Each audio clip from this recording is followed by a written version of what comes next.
Okay, so this is a review for Marvel's Agent Carter, Season 2, Episode 8, entitled Edge of Mystery.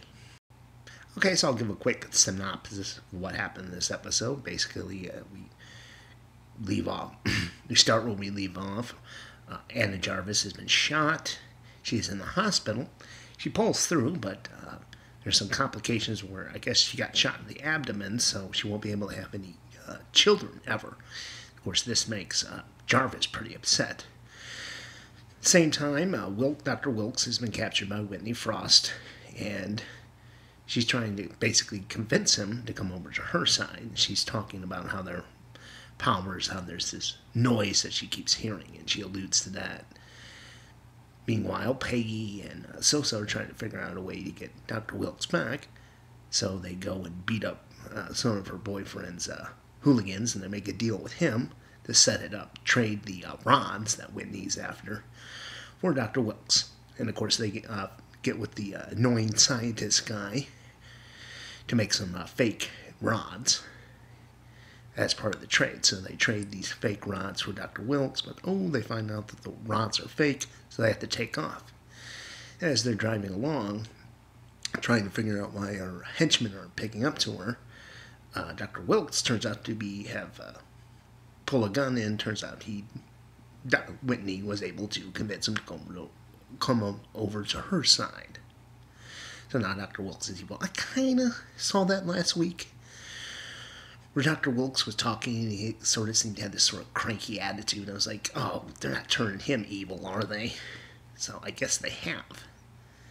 So basically after that, Whitney is able to figure out where the rods are, because Dr. Wilkes put a gun to Peggy's head and said if she didn't tell him he'd shoot her. She says, no, I don't care. You're not getting the rods. And then he says to Sosa, I will kill her. So Sosa gives away the information that it's at the SSR headquarters. Or we go back to Thompson, who was trying to blackmail Agent Carter in this episode. He's working with Vernon Masters. He's got this sort of fake file with dirt on Carter. And when Vernon Masters gets a call from Whitney Frost, Jack goes in the other room, listens into it, tries to stop Vernon Masters, and when they get back to him, he's all sort of frozen in place. Can't remember what was going on. I thought first this was, there's more to this Vernon Masters guy. Maybe he's a super villain on the side. He was working for, the Council of Nine, the Secret Empire. Maybe he's something more than just some stooge. But it turns out he was just used those little memory ball things, and that's how he was able to get out of that. So they use that. They make a bomb, and it sets off the rift, the dark matter rift. At the same time, Peggy, the annoying scientist, and them, they've developed this gamma cannon through instructions through Howard Stark.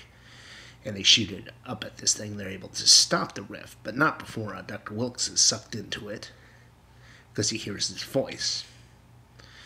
And Jarvis is with them, and he gets his revenge on Whitney Frost by shooting her. At first I was like, I guess that's the end of her, because there's only 2 episodes left, but it doesn't kill her because of her dark matter powers. And then Peggy and Jarvis are captured by the Manfredi, her gangster boyfriend. And she's looking at Dr. Wilkes, who's returned after they closed the rift. And she's like, we need those 2 alive to get him to work for us.